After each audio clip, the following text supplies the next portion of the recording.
KPAD Provinsi Sumatera Selatan bersama stakeholder terkait melakukan pengawasan sama peringatan dini kepada pelajar sebagai upaya mengantisipasi keterlibatan anak-anak jero aktivitas judi online.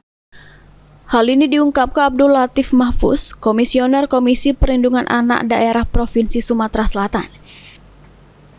KPAD Sumsel sudah berkoordinasi dengan Polda Sumsel sama satuan pendidikan mulai dari Dinas Pendidikan, guru, serta stakeholder terkait untuk bersama melakukan pengawasan sama peringatan dini ke pelajar untuk mengantisipasi keterlibatan anak-anak jero permainan judi online.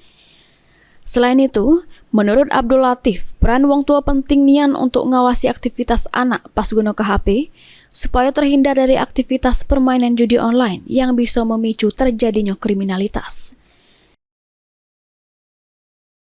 Oke, kami dari Komisi Perlindungan Anak Provinsi Sumatera Selatan mencoba pertama tetap berkoordinasi, ya karena kami tidak bisa berdiri sendiri.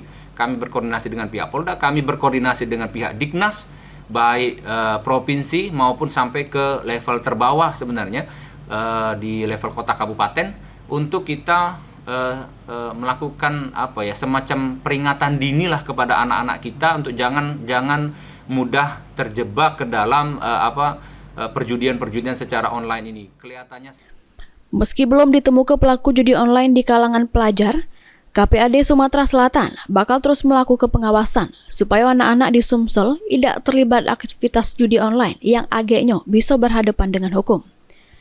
Eki Saputra, PAL TV.